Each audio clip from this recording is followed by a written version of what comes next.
Hello everyone, welcome to my channel at the rate climb high classes. So आज 12th अप्रैल है। 12th अप्रैल के most important current affairs आज हम cover करने वाले हैं। So first question is which of the following statement is true regarding the long range glide bomb LRGB Gaurav recently tested by DRDO। Option है हमारे पास गौरव is 550 kg class non-rigid glide bomb with a range of 30 km. The release trial of Gaurav were conducted from Tejas aircraft between 8-10 to 2025. Gaurav was developed with support from Adani Defense System and Technologies, Bharat Forge, and various MSMEs. Gaurav employ only inertial navigation for mid-course guidance without satellite assistance. So correct answer is the C1. Gaurav was developed with the support of Adani Defense System and Technology. So DRDO की बात करते हैं। DRDO that is the defence research and development organisation, establish हुआ था 1958। तो इसके headquarters कहाँ पर हैं? That is in the New Delhi. So next question है what is the primary objective of global tariff and trade help टैक्स recently launch by the government of India. Government of India ने recently global tariff and trade help टैक्स launch किया है। उसका primary objective क्या है? सो option है हमारे पास to provide the financial subsidies to exporter facing losses due to global tariff, to assist stakeholder in navigating emerging trade issues such as tariff changes, import surges, and export related challenges, to negotiate bilateral trade agreement with countries imposing high tariffs, to monitor domestic market prices and control inflation. So correct answer is the B1, to assist stakeholders in navigating emerging trade issues such as tariff changes, import surges, and export related challenges. Basically recently US ने जिस तरह से tariffs बढ़ाए हैं उसको देखते हुए global tariff and trade help desk को लॉन्च किया गया है। So in order to deal with the issues, like कौन कौन से इश्यूज टैरिफ में जो चेंजेस आती हैं उन्हें डील किया जाए, इंपोर्ट जो सर्च हो रहे हैं उनके related, and export related challenges जो हमारे आ रही हैं उनको डील करने के लिए इसका लॉन्च किया गया। Next question is Legionnaires' disease, recently reported in news due to an outbreak in Sydney, is caused by which type of agent? Australia के सिडनी में देखा गया है डिजीज़ दैट इज़ द लीजनरीज। सो ये किस एजेंट से ये डिजीज़ काज होती है? सो ऑप्शन है हमारे पास virus, fungus, bacteria, protozoa. So correct answer is the bacteria.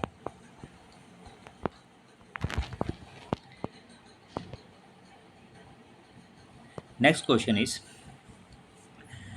Noctiluca scantalens is a primary responsible for which natural phenomena recently observed in the backwater of Kerala. So options say ocean acidification, bioluminescence, meta tsunami, red tide. So correct answer is the B1, that is the bioluminescence. So next question is Vishu, a major Hindu festival celebrated in Kerala and part of Tamil Nadu, which marks which of the following? So options say the end of harvest season, the birth of Lord Krishna, the Malayalam New Year, and a fresh start, the start of monsoon festival. So the correct answer is the Malayalam New Year and fresh start. Vishu major Hindu festival जो बनाया जाता है केरला और कुछ parts of Tamil Nadu में। सो ये इस basically इस त्यौहार को मनाने का मेन कारण क्या है? इस दिन द मलयालम का न्यू ईयर सेलिब्रेट किया जाता है and there is a fresh start. So more about the Kerala की बात करें तो केरला में जो फेस्टिवल्स बनाए जाते हैं that is Vishu, Pooram, Attukal Pongal, and वहाँ के डांस फॉर्म्स की बात करें केरला की, Kathakali is the famous dance form जो केरला में परफॉर्म किया जाता है। Mohiniyattam is also a dance form जो केरला में परफॉर्म किया जाता है। So more about the Tamil Nadu, Tamil Nadu के फेस्टिवल्स की बात की जाए तो पोंगल सेलिब्रेट किया जाता है तमिलनाडु में। भारतनाट्यम डांस फॉर्म परफॉर्म किया जाता है तमिलनाडु में। So the next question is James Anderson, England legendary fast bowler, was recently awarded a knighthood as a part of which former Prime Minister resignation honor list? So options है हमारे पास Boris Johnson, Theresa May, Rishi Sunak, David Cameron. So correct answer is the Rishi Sunak. James Anderson is the highest wicket taker in the test matches अगर fast bowler की बात करें तो। Next question है the Madhya Pradesh government has officially government has officially declared the establishment of new 258.64 square kilometer wildlife sanctuary in Sagar district, named after B.R. Ambedkar, ahead of the 134th birth anniversary on April 14, 2025, which is primary objective of this century. So option set to serve as a memorial park dedicated solely to Dr. B.R. Ambedkar life and works, to promote industrial development in Sagar district, to enhance wildlife conservation efforts, promote ecotourism, and generate employment opportunities for local communities, to establish a new residential area for government employees. So, correct answer is C part, to enhance the wildlife conservation efforts, promote ecotourism, and generate employment opportunity for the local communities. Basically, effort create किए जा रहे हैं कि wild life conservation wild life को conserve किया जाए और employment opportunities create किया जाए and promote the eco tourism. More about अगर हम मध्य प्रदेश की बात करें तो मध्य प्रदेश में फेमस नेशनल पार्क्स हैं. बांधवगढ़ नेशनल पार्क जो बंगाल टाइगर के कारण भी जाना जाता है.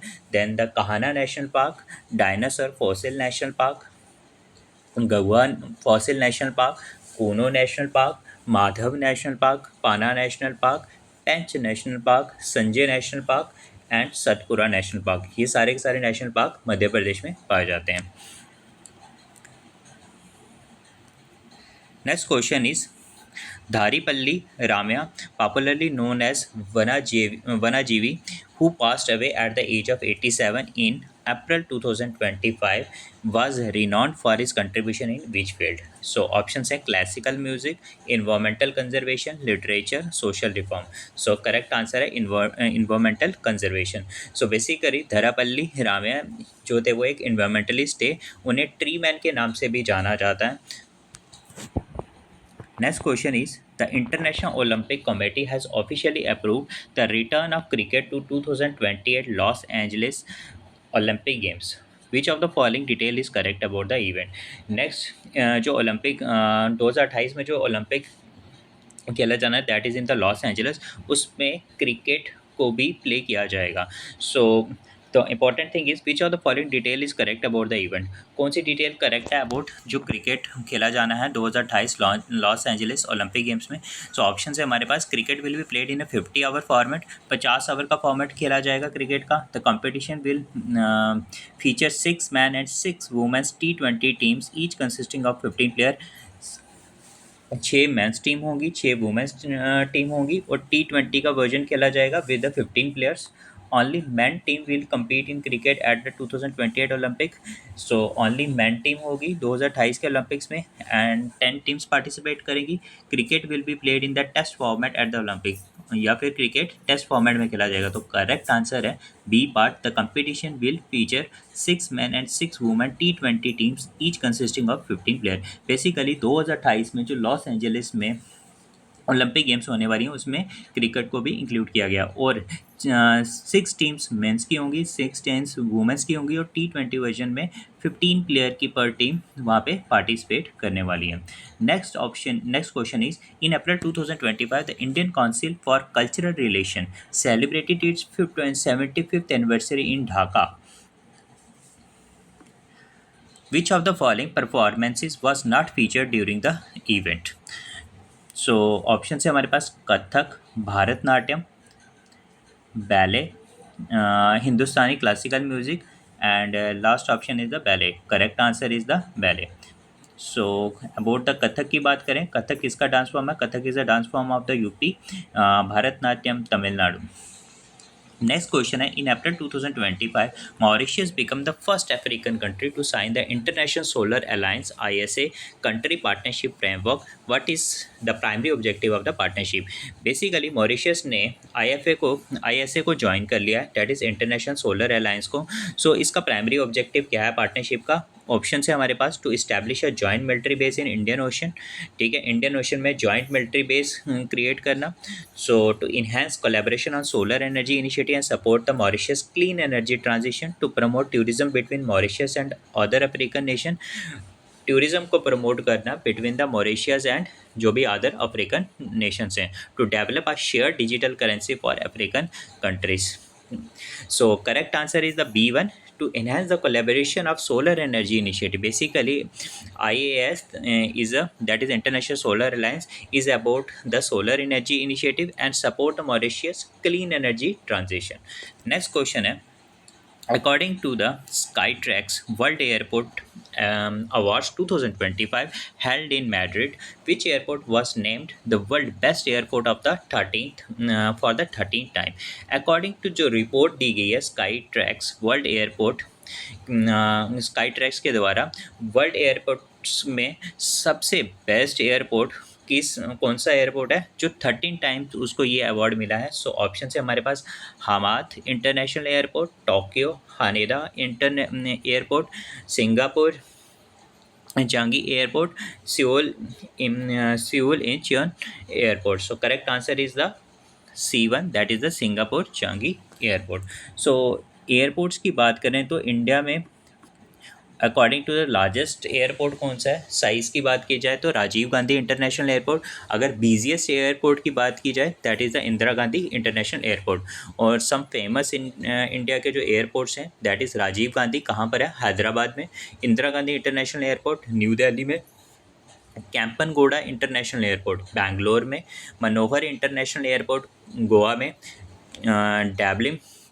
डेबोलिम एयरपोर्ट पनजई गोवा में. Netaji Subhash Chandra Bose that is in the Kolkata. Birsa Munda airport Ranchi में है. छत्रपति शिवाजी इंटरनेशनल एयरपोर्ट मुंबई में. Doctor Baba Saheb Ambedkar international airport Nagpur में. कोचीन इंटरनेशनल एयरपोर्ट कोचीन में.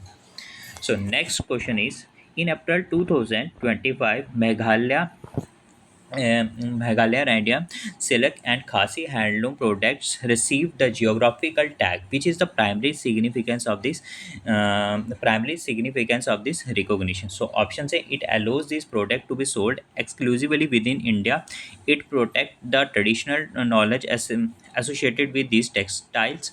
It restrict the production of these textiles to government run facilities. It certifies the authenticity and origin of this product, promoting their global recognition. So correct answer is the D1. It certifies the authenticity and origin of this product, promoting the global recognition. So this is all for today. Thank you.